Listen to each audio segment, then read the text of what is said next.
नमस्कार, स्वागत है आपका के न्यूज में। आप देख रहे हैं हमारा खास कार्यक्रम मंथन और मैं हूं आपके साथ विशाल पंडित। हरियाणा और जम्मू कश्मीर विधानसभा चुनाव के नतीजों का असर न सिर्फ स्टेट और नेशनल पॉलिटिक्स पर पड़ा, बल्कि इससे कांग्रेस के गठबंधन करने पर पड़ा है। लोकसभा चुनाव के बाद अनिच्छा से ही सही इंडिया ब्लॉक के घटक दलों को कांग्रेस के प्रति सम्मान दिखाना पड़ा था। राहुल की प्रतिष्ठा और प्रभाव दोनों में ही वृद्धि हुई थी, लेकिन इन नतीजों ने महाराष्ट्र, झारखंड और दिल्ली में कांग्रेस के सहयोगियों को राहुल से सवाल पूछने का मौका दे दिया है। वहीं नतीजों को सहयोगियों के साथ बीजेपी की तोल मोल की शक्ति बढ़ा दी है। अब इससे आने वाले चुनावी राज्यों में क्या होगा, ये देखना होगा। बहरहाल यूपी में अखिलेश यादव 11 लोकसभा सीट विधानसभा सीटों पर जो चुनाव होने थे, उपचुनाव होने थे, उनको लेकर लिस्ट जारी कर दी है। 7 प्रत्याशी दे दी, 4 प्रत्याशियों जो विधानसभा है उन्हें होल्ड पर डाला गया है और कांग्रेस 5 मांग रही थी। तो इसी पर आज हम बात करेंगे। यूपी में बटेगा इंडिया।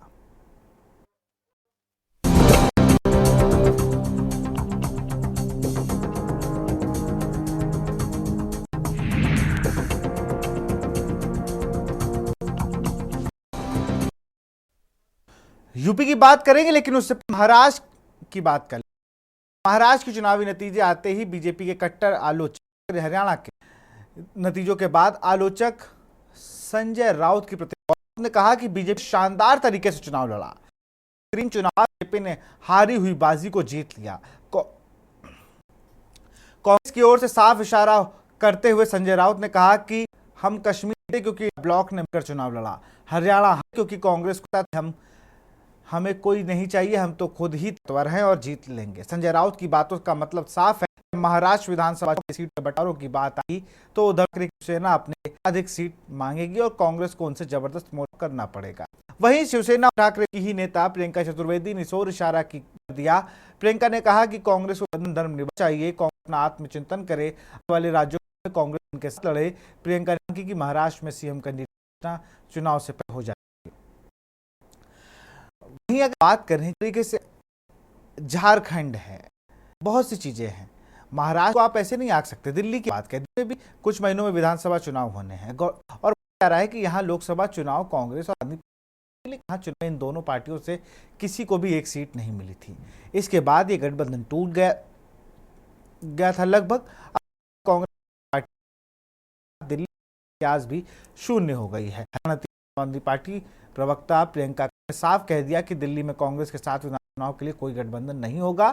टक्कर ने कहा कि कांग्रेस हार की आवाज है तो आम आदमी पार्टी के साथ गठबंधन नहीं किया, जबकि इन दलों में यूपी और दिल्ली में मिली हैं। अब अगर हम बात करें झारखंड में इसी साल के अंत में चुनाव होने हैं। यहाँ इंडिया में कांग्रेस के अलावा जेएमएम, आरजेडी, हरियाणा का नतीजा थोड़ा साबित होगा। कांग्रेस और जेएमएम के सामने रोटेशन पर सीएम की शर्त पर अड़ी हुई थी, वो पीछे हटेगी। तालाब रोटेशन सवाल अभी तक झारखंड इंडिया ब्लॉक में का बंटवारा नहीं कर पाया है। अब अगर हम बात करें उत्तर प्रदेश की, तो अखिलेश यादव ने विधानसभा उपचुनाव के लिए मंझ और फूलपुर सीट पर अपने प्रत्याशियों का ऐलान करके कांग्रेस को एक तरीके से ठेंगा दिखा दिया है। अखिलेश ये कदम कांग्रेस के लिए हरियाणा हारते ही आया है। कांग्रेस के प्रदेश अध्यक्ष अजय राय अपने बेटे शांतनु राय के लिए मंझवा सीट चाह रहे थे, जबकि प्रयागराज से जुड़े फूलपुर सदर सीट के लिए कांग्रेस पार्टी बहुत मजबूती से अपनी तैयारी पेश कर रही है। अखिलेश यादव ने अपनी पहली लिस्ट में इन दोनों सीटों पर कांग्रेस के लिए दरवाजे बंद कर दिए हैं।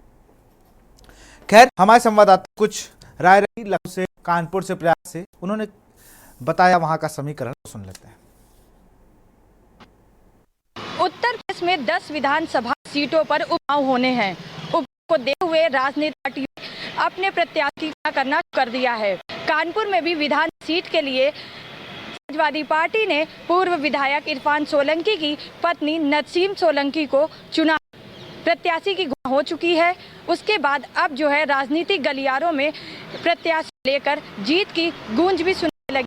सभी पार्टियां अपने अपने उम्मीदवारों को लेकर जीत का बिजुल बजाने के साथ साथ रणनीति बनाकर मैदान में उतरने को तैयार है। अब देखिए होगा कि समाजवादी पार्टी जो प्रत्याशी हैं, जो पूर्व विधायक इरफान सोलंकी की पत्नी हैं, उनको कितना सपोर्ट मिलता है, क्या वो सीसामऊ सीट पर अपनी जीत बना पाई। कानपुर से के न्यूज के लिए सारिका गुप्ता की। 10 विधानसभा चुनाव को लेकर के उत्तर प्रदेश में राजनीतिक सरगर्मियां तेज हो गई हैं। और आपको बता दूं कि समाजवादी पार्टी ने उपचुनावों को लेकर के प्रत्याशी की घोषणा दी है। एक प्रत्याशी उन्होंने प्रयागराज फूलपुर से भी घोषणा की है, इनका नाम है सवा सिंह।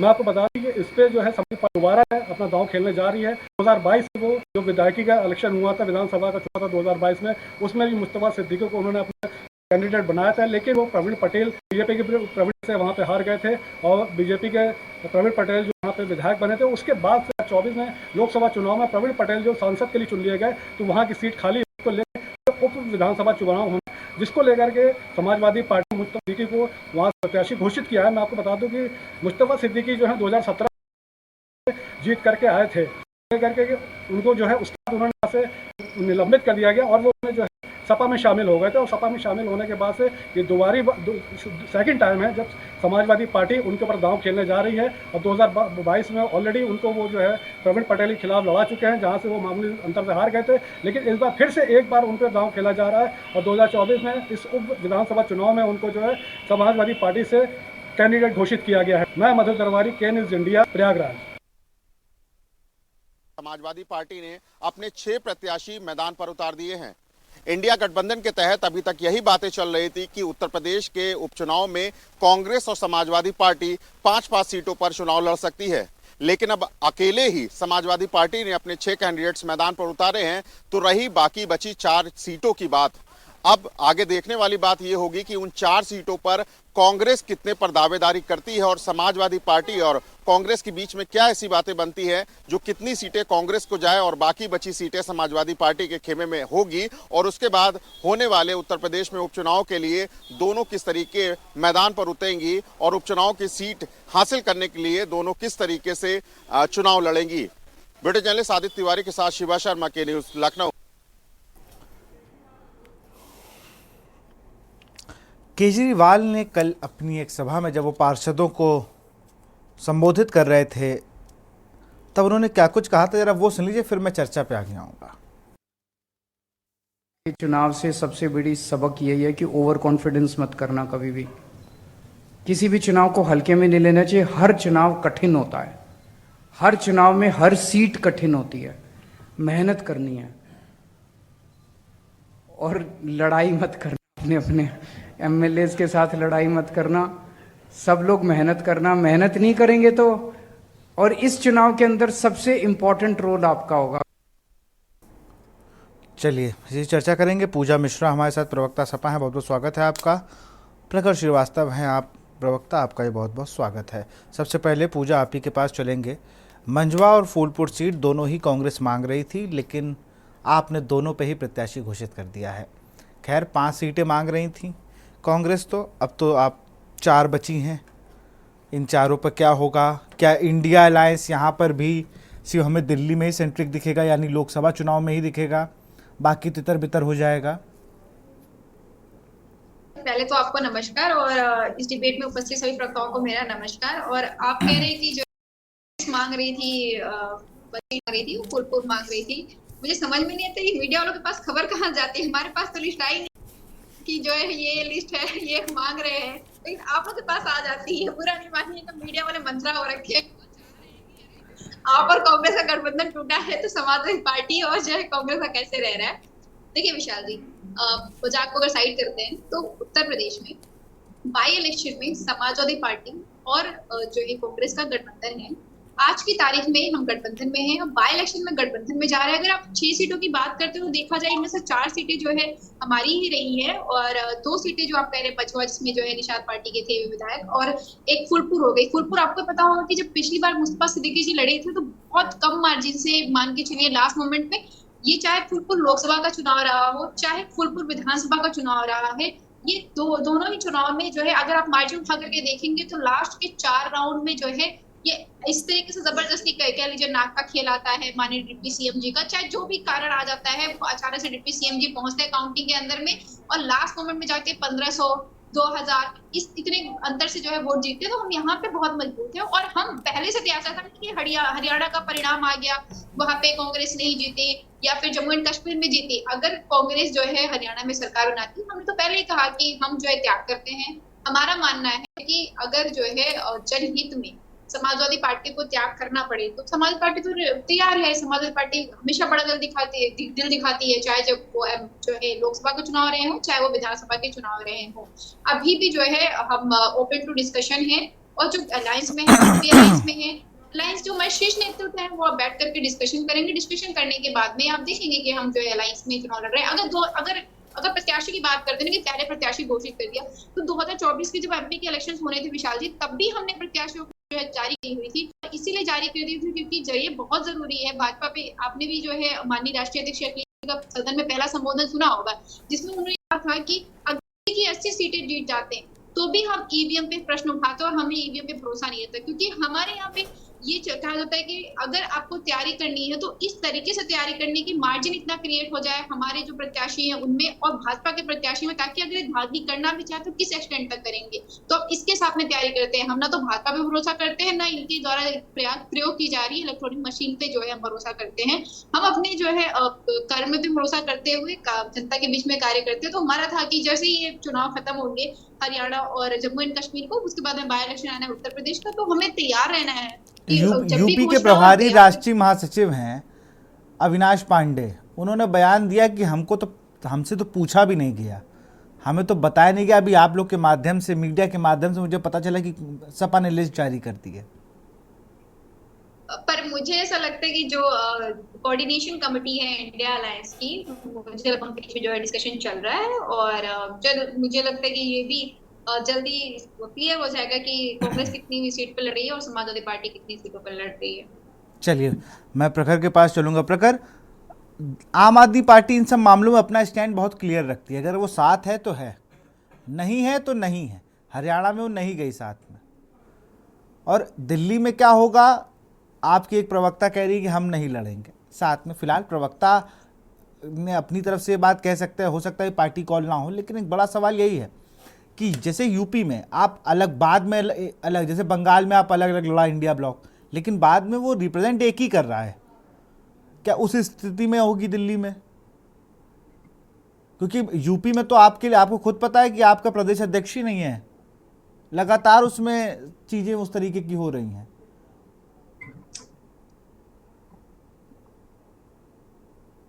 विशाल जी, सबसे पहले आपको नमस्कार, आपके सभी दर्शकों को नमस्कार, और यहाँ पे बैठे हुए सभी प्रवक्तागण साथियों को मेरा नमस्कार। विशाल जी देखिए, पहली चीज तो बहुत स्पष्ट मैं करना चाहता हूं कि आपके चैनल के माध्यम से कि हरियाणा का चुनाव अभी निकला है, और हरियाणा के चुनाव के दौरान आम आदमी पार्टी की ओर से और समाजवादी पार्टी की ओर से बहुत ही सकारात्मक सोच राजनीति के तहत हमने कांग्रेस के साथ गठबंधन करना चाहा। अब उनका स्टेट मैटर क्या हो, हरियाणा का कमेटी का स्टेट मैटर और उनके नेशनल मैटर का क्या हो, ये मैं नहीं मालूम, मगर हम लोग ने एक सकारात्मक सोच के जरिए गठबंधन करना चाहा, और आपके दर्शकों ने और हरियाणा की जनता ने, देश की जनता ने इसको बहुत बाखूबी देखा। देखिए, हम लोगों ने जितनी, विशाल जी आपके दर्शक बहुत अच्छी तरह जानते हैं, हमने जितनी भी परिस्थिति में चुनाव लड़ा है, चाहे वो जम्मू कश्मीर का हो, चाहे वो आपका लोकसभा का चुनाव बीता हुआ क्यों ना हो, और जो हरियाणा का चुनाव क्यों ना हो, हमने इतनी विपरीत स्थिति में चुनाव लड़ा। हमारे सारे राष्ट्रीय नेता जेल में थे, और जब हमको जेल के बाहर हमारे राष्ट्रीय नेता है, उन्होंने बिल्कुल स्पष्ट कहा, उन्होंने माननीय अरविंद केजरीवाल ने बिल्कुल स्पष्ट कहा कि अगर पार्टी यहाँ पे किसी सरकार अगर बनती है तो उसकी चाबी आम आदमी पार्टी अरविंद केजरीवाल जी के पास होगी। देखिए, और ये आने वाले निष्कर्ष में भी दिखा आपको विशाल जी, मैं आंकड़े लेकर बैठा हूं हरियाणा चुनाव के कुछ, विशाल जी। बिल्कुल बिल्कुल। इंडियन नेशनल कांग्रेस को 39.04% वोट मिला है, और भारतीय जनता पार्टी को 39.94% वोट मिला है, और हमारी पार्टी आम आदमी पार्टी को हरियाणा में कितना वोट शेयर मिला, 1.80%। 7 सीटें ऐसी थी विशाल जी, मैं थोड़ा सा समय लूंगा, मैं आपसे करबत बिल्कुल बिल्कुल बिल्कुल बिल्कुल 2 मिनट का वक्त और दीजिएगा। मैं एक आंकड़े लेके बैठा हुआ हूं, जो 7 सीटों पे अगर आम आदमी पार्टी और समाजवादी पार्टी मिलकर चुनाव कांग्रेस के साथ वहां लड़ती, तो आज जो फिजा है वो कुछ और होती, और आज हमें कांग्रेस को बार बार कहना ना पड़ता। देखिए, एक असंध की सीट आती है, 2306 वोट कांग्रेस वहां से हारी, 2306, और हमारे कैंडिडेट को वहां पे 4290 वोट मिला है। एक आती है दादरी, 1900 वोट से कैंडिडेट वहां से कांग्रेस का हारा, 1400 वोट हमारे कैंडिडेट को मिला। जगाधरी 6868 वोट हमें वहां मिला और 43,813 वोट हमको वहां पर मिला। देखिए विशाल जी, मैं मुद्दे को ज्यादा तक खींचूंगा नहीं।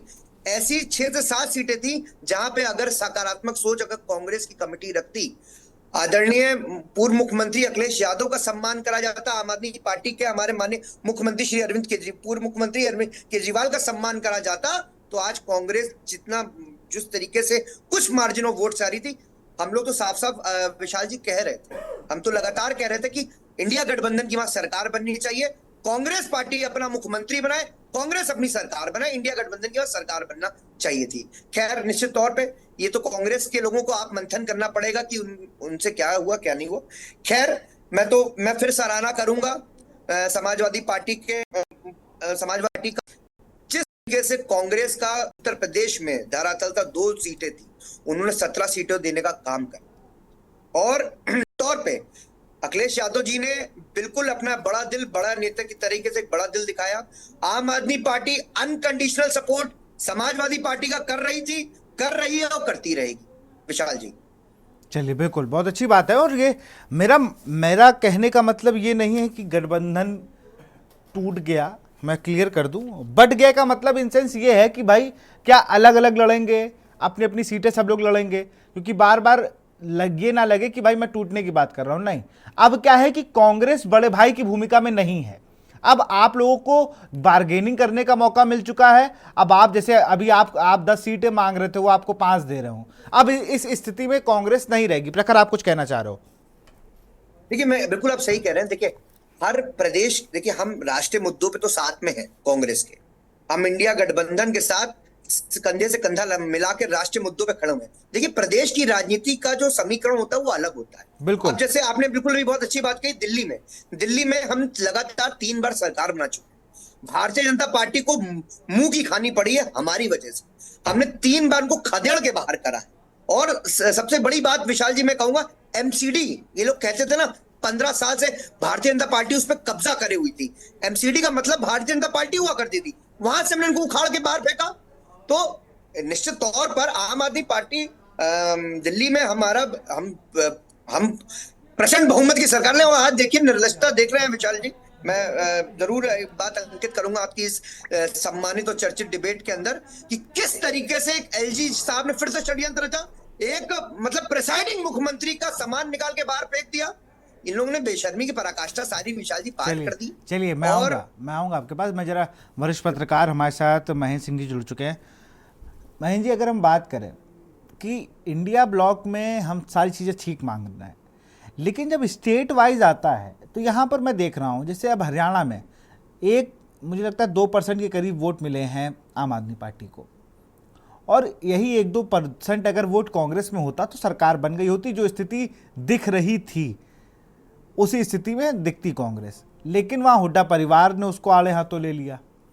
पार्टी को सर्वोपरि नहीं देखा गया। आपको याद हो दिग्विजय सिंह ने एक बयान दिया था, उसके बाद बड़ा फिर वो एक एकांतवास में चले गए और नर्मदा की यात्रा शुरू की कि गोवा में फ़ोन करता रह गया और किसी ने मेरा फ़ोन नहीं उठाया, और गोवा में सरकार नहीं बनी।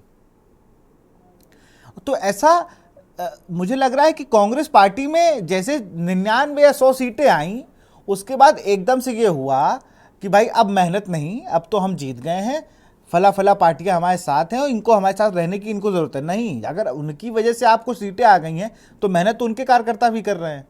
और आपके पास तो कई स्टेटों में संगठन बचा ही नहीं था, आप तो दूसरे संगठन किसी के कंधे पर बैठ के आप नदी पार कर रहे हैं। उसके बाद भी ये चीज़ें, ये बहुत बड़ा चिंतन है 2024 में इतने अच्छे नतीजों के बाद ये हो जाना, और जहाँ पर आपकी सरकार बन रही हो, जो 2024 में लोकसभा चुनाव में भाजपा को हुआ कि कई एक चैनल दिखा दिया था 400 कुछ सीटें दिखा दी, 400 पार है, यूपी में एक भी सीट नहीं, वहां पर आप 6 सीटें ले आए, 99 सीटें आपकी आ गई। तो आपने गठबंधन धर्म सिर्फ लोकसभा के लिए ही किया था, ये इंडिया ब्लॉक जो था ये सिर्फ लोकसभा के लिए ही था। आप बिल्कुल ठीक कह रहे हैं विशाल जी। दरअसल हर पार्टी जहां पर देखती है कि वो 21 है, दूसरा वाला कमजोर है, तो वो सीट नहीं देना चाहती, और कांग्रेस के साथ यही रहा। इसी तरीके से तमाम अगर राज्यों में देखें, बंगाल में ममता बनर्जी ने यही किया कि वो कांग्रेस को सीट नहीं दे रही थी। दिल्ली में आम आदमी पार्टी, पंजाब में आम आदमी पार्टी ने यही किया, दिल्ली में तो हो गई थी सीट शेयरिंग, पंजाब में आम आदमी पार्टी ने यही किया था। तो तमाम जगह पर जहां जो पार्टी लगता है कि उसका स्ट्रांग होल्ड है वो अपना नहीं देना चाहती है। कांग्रेस की हरियाणा चुनाव में कई चीजों पर अगर कहा जाए रणनीतिक तौर पर भूल रही है। एक तो ये कि अपने अलायंस पार्टनर्स को उन्होंने वैल्यू नहीं किया, बहुत ज्यादा सीटें नहीं मांग रहे थे। पूरा 10 सीटों में सारे अलायंस इनके आ जाते, और ऐसा तो है नहीं कि 90 की 90 सीटें आप जीत रहे हैं, ऐसा तो कहीं नहीं होता। लेकिन अगर बिल्कुल। अलायंस के साथ जाते हैं तो एक मैसेजिंग अलग जाती है। दूसरा ये कि 2-3 मुद्दे जो वहां के थे उन्होंने बहुत ब्लंडर किया।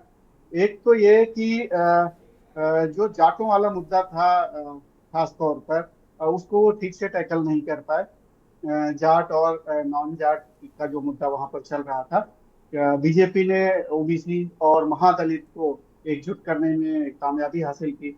जो सुप्रीम कोर्ट से एक निर्णय आया था कि दलितों के अंदर महादलित की एक सब कैटेगरी बना ली जा सकती है, तो बीजेपी ने उसकी पहल कर दी, नोटिफिकेशन कैबिनेट में मंजूरी दे दी, सारी चीजें हो गई।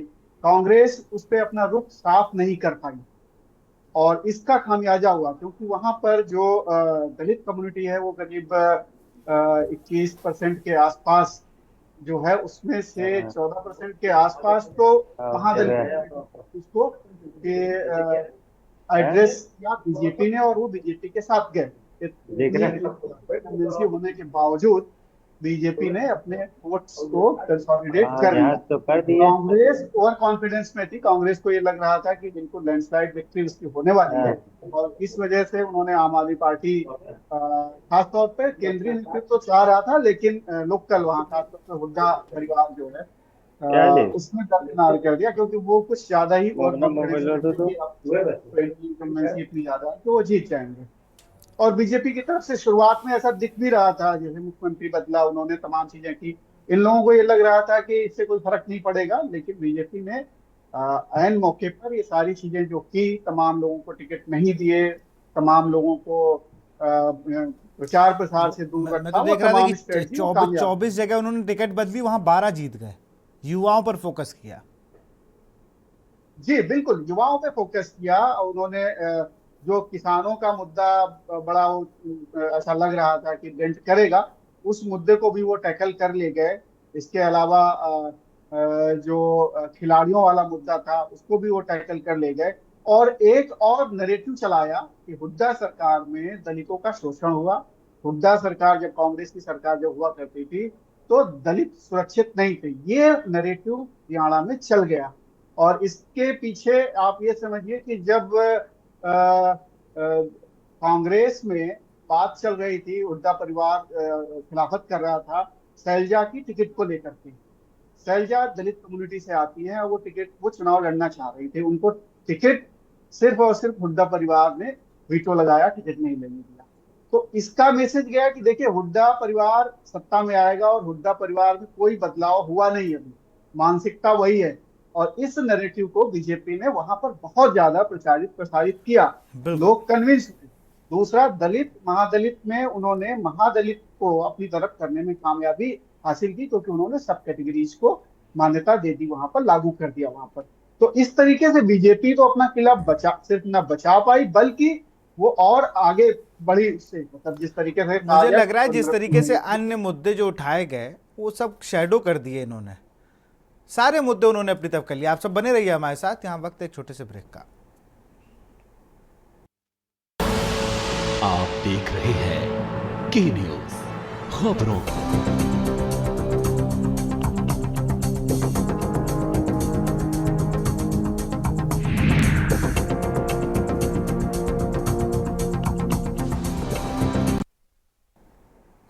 नमस्कार, ब्रेक के बाद आपका स्वागत है। हम सीधे रुक करेंगे, कांग्रेस के गेस्ट हमारे साथ जुड़ चुके हैं। हमाम वाहिद साहब, बहुत बहुत स्वागत है सर आपका। थोड़ा लेट हो गए आप, चर्चा आप ही पे हो रही थी और आप बड़ा लेट आए। खैर, आप बड़ा नाराज़ हैं। अविनाश पांडे आपके यूपी प्रभारी कह रहे हैं कि भाई बिना बताए लिस्ट जारी कर दी है। अब आप भी जहां पर आपके 1-2 विधायक हो वहां आप उपचुनाव में 5 मांग ले रहे हो। अभी तक संगठन नहीं था आपके पास। एक आपके प्रदेश अध्यक्ष आए तो उन पर आरोप लग गया कि ये कोविड के समय दीदी ने जो दवाई इंजेक्शन बेच दिए वो बेच डाले। जाति विशेष का पहली बार मैंने किसी कांग्रेस प्रदेश अध्यक्ष पर यह आरोप सुना। तमाम आरोप लगते थे, लेकिन अजय राय ने आके संगठन को बूम दिया, काफ़ी चीज़ें करी, लोगों को मजबूत लोगों को पद दिए, जिससे कांग्रेस रिवाइव करी। लेकिन उस पर सोने पे सुहागा सपा से गठबंधन हुआ। लेकिन अब सपा गठबंधन के बाद भी आप लोग ने कुछ ज़्यादा ही मांगे नहीं मांगना शुरू कर दी है। आप लोग को नहीं लगता ये? जी, सबसे पहले तो मैं स्पष्ट कर दूं कि इस तरीके का कोई भी आरोप हमारे प्रदेश अध्यक्ष पे ना कभी लगा है, और अगर ये सब बातें कहीं पे हो रही है तो मैं समझता हूं कि आज इस चैनल पे और आप जैसे वरिष्ठ पत्रकार की मौजूदगी में इस तरीके की बातें शोभा नहीं देती। राजनीति में आरोप प्रत्यारोप का हमेशा दौर चलता रहा है। कांग्रेस पार्टी का एक कार्यकर्ता नेता आदरणीय राहुल गांधी, श्रीमती प्रियंका गांधी के नेतृत्व में समर्पित है। हम जनता की सेवा के लिए पूरे उत्तर प्रदेश में काम कर रहे हैं, और हम एक बार फिर कहना चाहते हैं, यहाँ पे सीट शेयरिंग का मुद्दा नहीं है। लड़ाई उत्तर प्रदेश के स्वाभिमान की है, मान की है, सम्मान की है। जिस प्रकार से पूरे प्रदेश में अराजकता का माहौल है, महिलाओं के खिलाफ जो अपराध का बोलबाला है, अभी जौनपुर की आज की घटना आप देखिए, आए दिन पूरे प्रदेश में लगातार घटनाएं हो रही है। उनके मुद्दे पर कांग्रेस निरंतर लड़ रही है, लड़ने का प्रयास कर रही है। हमारे प्रदेश अध्यक्ष माननीय अजय राय जी लगातार, चाहे वो बहराइच में बुलडोजर नीति के साथ तहत जिस तरीके की कार्रवाई की गई है, चाहे अभी आगरा में जो घटना हुई है, इससे पहले जौनपुर में मंगेश यादव का इनकाउंटर हुआ था, उससे पहले मेरठ में घटना हुई थी, तमाम घटना पे जाके मौके वारदात पे पहुंचते हैं और जनता की समस्याओं को सुनने का काम करते हैं, और उनकी हर संभव राजनीतिक, आर्थिक, न्यायिक हर प्रकार की मदद करते हैं। तो कांग्रेस पार्टी का जो विश्वास है वो उत्तर प्रदेश की जनता को न्याय दिलाने का, आदरणीय राहुल गांधी का जो एजेंडा है न्याय का, हम उस एजेंडे के अंतर्गत काम कर रहे हैं।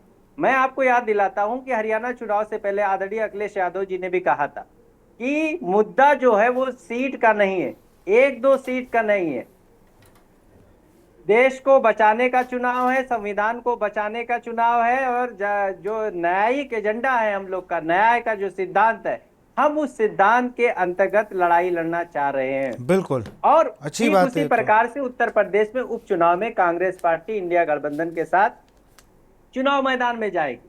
अब जो आप अनाउंस किए हैं, अखिलेश यादव जी ने 6 सीटों का ऐलान किया है, बिल्कुल शीर्ष नेतृत्व से लगातार बातचीत चल रही है, और जो भी फैसला आएगा हम लोग उसके साथ काम करेंगे। देखिए, अभी भी जो 10 सीटों पे उन्होंने ऐलान नहीं किया है, 6 सीटों पे ऐलान किया है। सबसे बड़ा दल है समाजवादी पार्टी का इंडिया गठबंधन में, पे लड़ने का अधिकार भी है। तो मैं समझता हूं अभी कोई देर नहीं हुई, सारी चीजें सामने आ जाएंगी। 2-4 दिन का इंतजार करिए। हमारी लड़ाई इस उत्तर प्रदेश के नौजवानों के रोजगार की है, किसानों के सम्मान की है, महिलाओं के खिलाफ हो रहे अपराध पे लगाने की, हम लोग उसके लिए लड़ रहे हैं। चलिए, मैंने मान लिया। अविनाश पांडे अपडेट नहीं रहते क्या इतना? जी, यूपी प्रभारी अविनाश पांडे वो कह रहे हैं कि भाई हमें जानकारी नहीं है, एक न्यूज एजेंसी के माध्यम से। बिल्कुल, उन्होंने स्पष्ट किया कि किसी प्रकार की, अभी देखिए हमारा न्याय सम्मेलन, मतलब मैं ये कह रहा हूँ फिर वही बात होगी अजय राय की तरह, अजय राय को जैसे अखिलेश यादव ने कह दिया था, सब बात ऊपर ऊपर हो जाएगी, ऊपर वाले चुनाव नहीं लड़ने आएंगे, नीचे कार्यकर्ता नहीं होगा तो दिक्कत हो जाएगी। चलिए, बाकी अविरल मलिक जी, अविरल जी कैसे हैं आप? बहुत थोड़ा जीत में ज़्यादा आपने लग रहा जश्न मना लिया, आप थोड़ा चेहरे से मुझे बीमार से लग रहा है, इसलिए मैंने पूछ लिया। आज आप में वो खुशी नहीं नज़र आ रही है मुझे। हरियाणा जीत गए हो भाई, अब तो कहो कि सब आप ही ने कर लिया है, और आपसे अच्छा मैनेजमेंट कहीं नहीं है। आप लोगों को पहलवान के मुद्दे में उलझा रहे हो और दलित महादलित में आपने बाजी मार ली। जी नहीं, देखिए, हरियाणा की जीत जनता की जीत है। इसका श्रेय मैं जनता को देना चाहूंगा, हरियाणा के निवासियों को देना चाहूंगा और वोटर्स को देना चाहूंगा। जिस प्रकार से सत्य की जीत हरियाणा प्रदेश के भीतर हुई है, भारतीय जनता पार्टी की जीत हरियाणा प्रदेश के भीतर हुई है। अगर हरियाणा प्रदेश में कमल खिला है तो विकास के आधार पर खिला। हमने विकास किया है। अपराधों को नियंत्रण करने की क्षमता भारतीय जनता पार्टी की सरकार में, आदरणीय नायब सिंह सैनी जी में और पूर्व में मनोहर लाल खट्टर जी में जिस प्रकार से अद्भुत रूप से थी, उसका ये निर्णय है जनता ने जो दिया है। जिस प्रकार से हमने डेवलपमेंट किया, इंफ्रास्ट्रक्चर डेवलपमेंट किया, चाहे वो एग्रीकल्चर सेक्टर हो, मजदूरों के लिए काम करना हो, किसानों के लिए हो, गरीबों के लिए हो, शिक्षकों के लिए हो, और रोजगार देने की जहां तक बात हो, क्राइम रेट को डिक्रीज करने से लेकर बेटी बचाओ की बात से लेकर मुझे बात बताओ अविरल भाई, अविरल भाई जी, आपसे स्टेट बदलते हो स्पीच सेम रहती है आपकी, पता ही है आपको बात। यूपी की डिबेट में बुलाऊंगा और यही गेस्ट रखूंगा, अब भी आप सेम, मतलब असल में मुद्दे से वो तो उनको दिला गया ना, क्या बोलना है। नहीं देखिए, जानकारी नहीं है कि हरियाणा में बेरोजगारी नंबर 1 पे है। एक मिनट संविधान का दुरुपयोग करके भारतीय जनता पार्टी, भाई साहब मैं आपके बीच में चलिए पूरा समय आपको मिलेगा बोलने का। जी देखिए, असल में क्या है, भारतीय जनता पार्टी जनता के मुद्दों पर राजनीति करती है। जनता के मुद्दे वही हैं, रोटी कपड़ा मकान शिक्षा स्वास्थ्य, उसके आधार भारतीय जनता पार्टी रही है। तो बेसिक में है उनके ऊपर बोलना ही आवश्यक होता है, तो मैं वही समझता हूँ कि बोलना उचित है जो जनता को जरूरी है। बात पूरी है जी देखिए, जहां तक विषय उत्तर प्रदेश का, तो उत्तर प्रदेश में इंडी गठबंधन में पड़ चुकी है।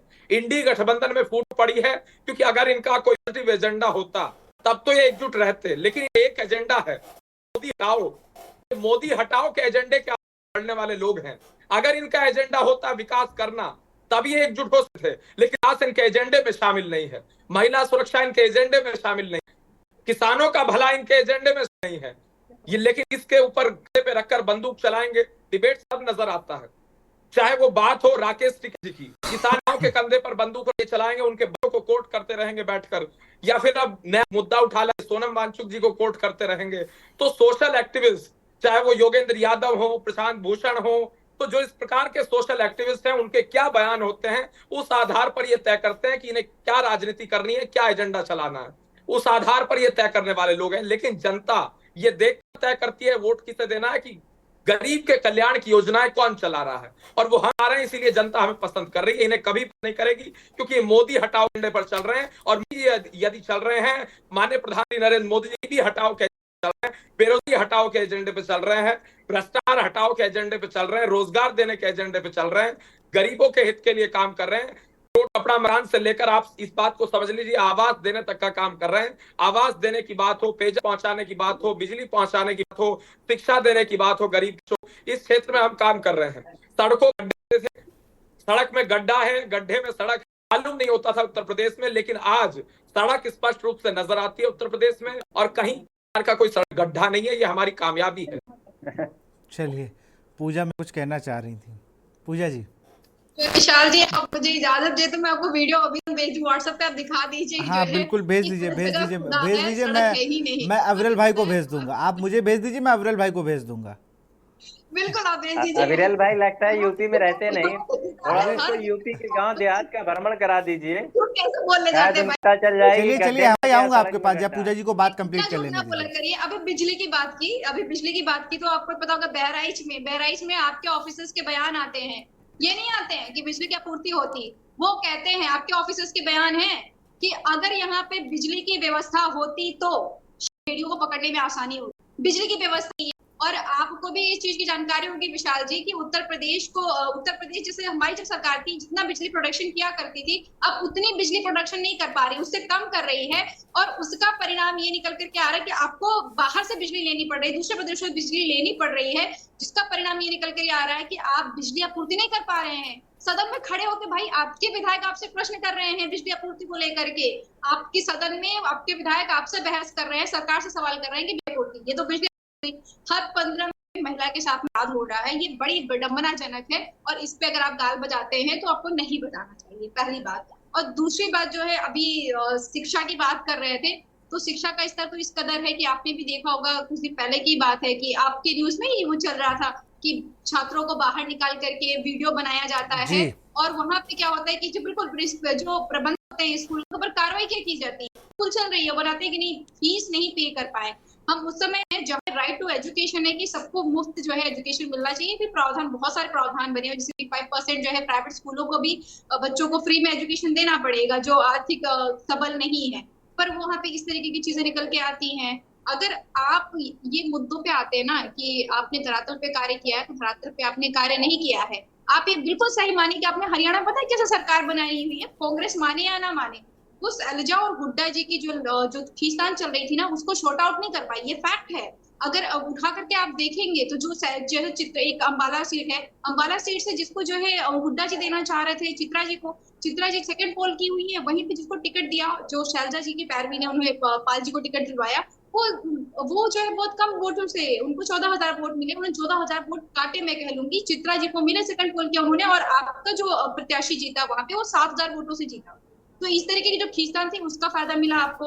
अभी आप दूसरी बात कह रहे थे कि आपके मुख्यमंत्री अद्भुत है, अगर इतने ही अद्भुत थे तो खट्टर जी को बदलने की आवश्यकता क्या पड़ गई थी? आपको पता चल गया कि आपको धार्मिक ध्रुवीकरण करके हरियाणा में तो सरकार नहीं बनने वाली है आपको, तो आपने 6 महीने से एक एजेंडा शुरू किया। मैं एग्री करूंगी, विशाल जी ने कहा कि लोग पहलवानों के मुद्दे पे जो है उलझे रह गए, और आपने यहाँ पे जो है ओबीसी का मुद्दा उठा दिया, आपने जातिवाद शुरू कर दिया। आपने 6 महीने तक लगातार सिर्फ और सिर्फ एक ही कार्य किया कि जातिवाद की जो है राजनीति वहां पे करनी शुरू कर दी, और वहां पे जो भी है जैसा वोट परसेंटेज मिला, चाहे ईसी ने 3 घंटे जो है रोक दिए, आपके यहाँ पे बड़ी विडंबना होती है, ईसी का सर्वर, ईसी में मल फंक्शन डिस्प्ले होना तभी बंद होता है जब आप आगे बढ़ते हैं, तब नहीं बंद होता है जब कांग्रेस या विपक्ष आगे बढ़ी हुई है। ये बड़ी विडंबना वाली चीज है, ये भी अद्भुत चीज होती है। उसके बाद में आपने कहा कि क्योंकि इनका गठबंधन पॉजिटिव नहीं है, इसकी वजह से जो है ये चुनाव हारे हैं। इसका मतलब है कि जो ये बिखराव आता है, सॉरी बिखराव आता है, इसका मतलब जब जब आप में बिखराव आया है, आपके भी तो 42 पार्टीज का गठबंधन था,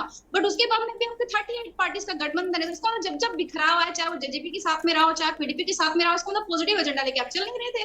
कश्मीर ने तो आपको बहुत दगा चलिए दिया, पूजा आपने जी, कश्मीर मैं को रोकूंगा मानना आपको, पड़ेगा, प्रखर के आपने पास चलता कश्मीर को हूँ। पहले आऊंगा 370 पूजा हटा जी, करके थोड़ी पूरा समय किया, की उसके कमी बाद है, समय की कमी, मैं आपको रोकूंगा, प्रखर के पास चलूंगा, फिर जवाब लेता हूँ। प्रखर, देखिए हाँ, अवरल जी आ गए। मैं अवरल जी, आप विशाल भाई, मैं आपके माध्यम से अवरल भाई को संबोधित करना चाहता हूँ। बिल्कुल बिल्कुल बिल्कुल। मैं अवरल भाई की रटी रटाई भाषा सुन रहा था, और उसमें से कुछ 2-4 पॉइंट है वो मैं उठा पाया, क्योंकि वो एक रट्टेफिकेशन की तरीके से बोल रहे थे। भाई वो डॉक्टर हैं तो जाहिर सी बात है रट्टे में तेज होंगे निश्चित तौर पे। इन्होंने बोला आदरणीय अवरल भाई, अब हमारे साथी भाजपा प्रवक्ता अवरल भाई ने बोला आदरणीय खट्टर साहब, तो पूरे हरियाणा ने हरियाणा क्या पूरे देश ने अवरल जी देखा, खट्टर साहब की अपने फोटो गायब कर दी थी। इतने आपके लिए आदरणीय, इतने ज्यादा आपके लिए वो रिगार्डफुल थे कि आपने उनकी फोटो ही गायब कर दी। नायब सैनी जी साहब ने एक बार भी उनका नाम नहीं लिखा, जिक्र नहीं करा। दूसरा, आपका मैंने एक बात नोट करी, मोदी हटाओ। देखिए आम आदमी पार्टी तो शुरू से कह रही थी कि मोदी, आदरणीय प्रधानमंत्री को हटाने की बात हम नहीं कर रहे थे। हम कह रहे थे कि आदरणीय प्रधानमंत्री नरेंद्र मोदी जी ने जो स्वयं रूल बनाया था, जो आपके संघ आरएसएस ने स्वयं रूल बनाया था, 75 साल की उम्र के बाद कोई भी राजनीति में होगा वो संन्यास ले लेगा।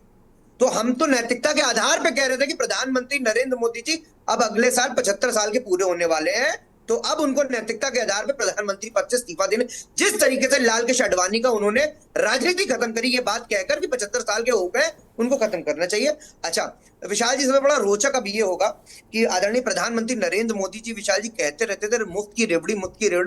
देखिए अब माननीय अरविंद केजरीवाल जी ने इन लोगों को विवश कर दिया कि ये भी रेवड़ी बांटना शुरू करें। 2,000 रुपए का इन्होंने मैनिफेस्टो दिया है, 2,000 रुपए महीने का। गैस सिलेंडर 500 रुपए के लिए वादा करा इन लोगों ने हरियाणा की जनता से। ये बड़ा रोचक होगा देखना, और मैं चाहूंगा कि के न्यूज इस पर जरूर ध्यान दे कि कब से इनके जो वादे हैं पूरे हो जाएंगे। और अवरल जी, मैं आपको एक आखिरी बात अपनी कह के विराम दूंगा अपनी बात को। आपको वोट शेयर 39.94% मिला है, और कांग्रेस को 39.04%। कुछ परसेंट ऑफ मार्जिन से आप सिर्फ सरकार वहां बना पा रहे हो। अगर यही सकारात्मक राजनीति के तहत आम आदमी पार्टी, समाजवादी पार्टी और कांग्रेस का गठबंधन होता, तो आपका सूपड़ा साफ होने वाला था और वहां से अब निस्तनाबूत होने वाले थे। मैं आपको बताना चाह रहा था। चलिए मैं महेंद्र सिंह जी के पास चलूंगा। सिंह जी, आप कैसे देखते हैं इन सब चीजों को? देखिए हर चुनाव का एक अपना अलग मिजाज रहता है और मुद्दे भी रहते हैं। इस बार भी अलग था। लोकसभा चुनाव में जिस तरीके से आरक्षण और संविधान के मुद्दे पे बीजेपी गिर गई थी, तो उसके बाद उन्होंने अपना ट्रैक बदला, चीजें बदली, जहां करेक्शन करना था वहां करेक्शन किया कुछ चीजों को। और अहम चुनाव के बीच में राहुल गांधी का एक बयान आ गया जिसमें जिसको जिस तरीके से इंटरप्रेट किया गया कि आरक्षण कब खत्म होगा, तो उसने भी काफी डेंट किया। तो कुल मिला के ये है कि अगर आप चुनाव के दौरान सतर्क नहीं रहते हैं, चुनाव के दौरान जो मुद्दे हैं, एक होता है जो आम आदमी के मुद्दे हैं, जमीन पर मुद्दे हैं, बिजली, पानी, महंगाई, ये मुद्दे तो होते ही, ये मुद्दे हमेशा रहते हैं, मुद्दे कभी कहीं नहीं जाने वाले होते हैं। महंगाई भी रहती है, सड़कें भी टूटी रहती हैं, बिजली समस्या रहती है, ये रहते हैं, ये बहुत ज्यादा इम्पैक्ट भी करते हैं। ज्यादा इम्पैक्ट करने वाला बेरोजगारी का मुद्दा होता है, इम्पैक्ट करने वाला नरेटिव्स होते हैं जो अब मुद्दा बहुत इम्पैक्ट करता है। किसी को भी अगर चुनाव में हारना हो या चुनाव अपना बर्बाद करना हो तो इस तरीके बोल देना चाहिए निगेटिव। दूसरा यह है कि आप गठबंधन जो आप इंडिया अलायंस बनाए, वो इंडिया अलायंस कहीं दिख नहीं रहा, आना चाहिए ना, जम्मू कश्मीर के चुनाव में कहीं नहीं दिख रहा था इंडिया अलायंस।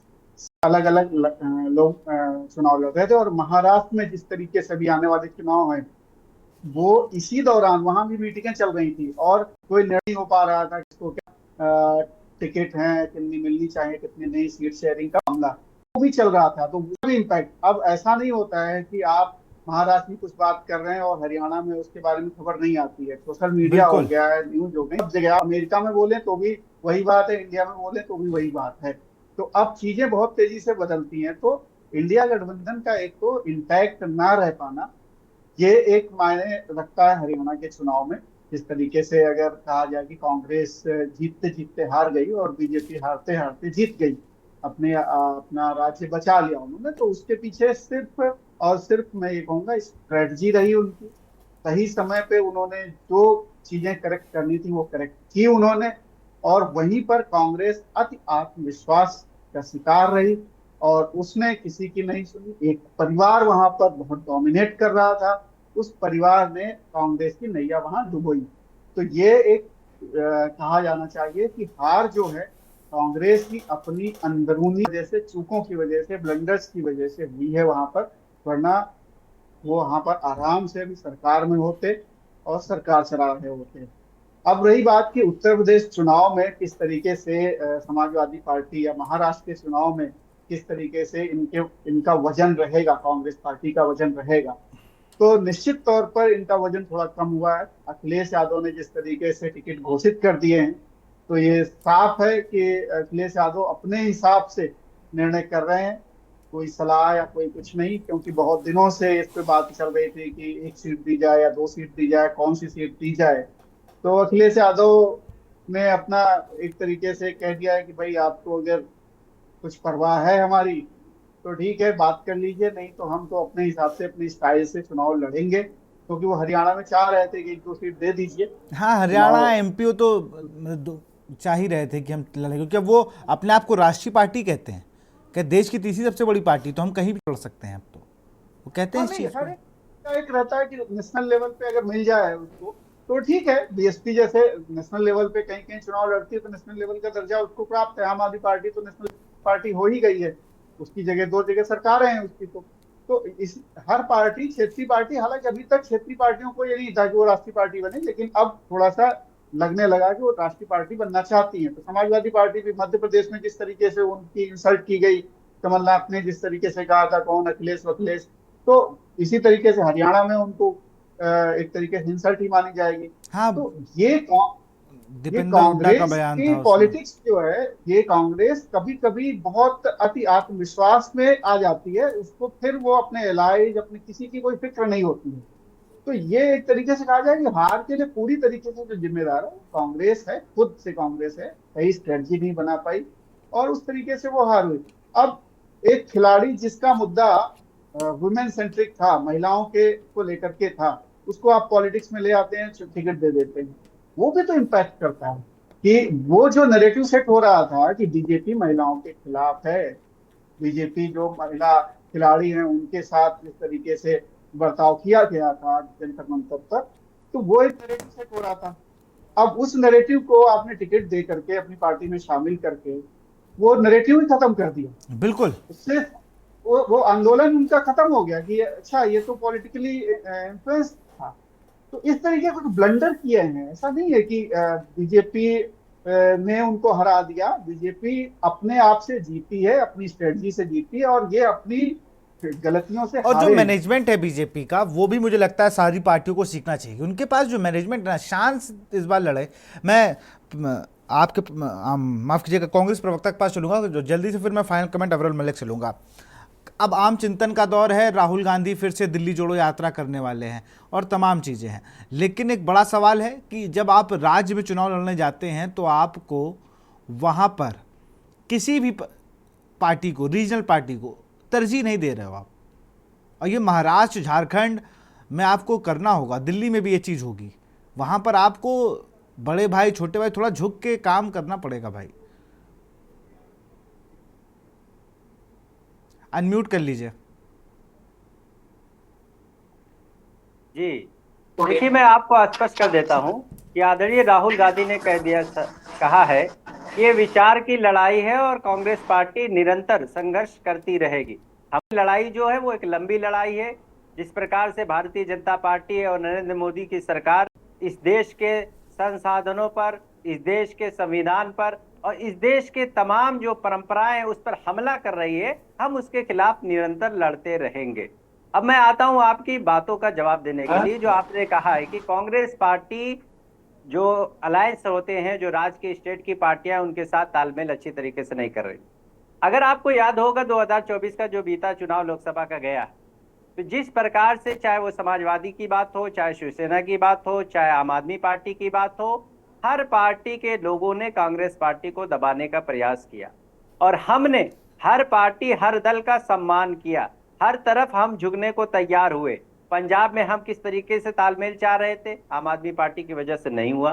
बंगाल में ममता बनर्जी ने हमें एक सीट देने के लिए बिल्कुल तैयार नहीं। मैं आपको बस हमाम जी, मैं रोकूंगा आपको। एक बात क्लियर कर दूं, एक बात, फिर आप उसी पे आगे बढ़ जाइएगा।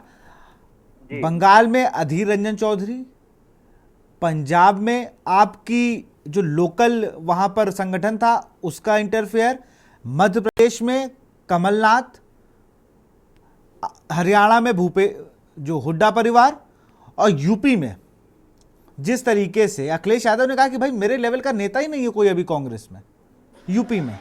तो उन्होंने कहा था ना कि भाई उनको क्या पता, ऊपर से बात कर रहे हैं।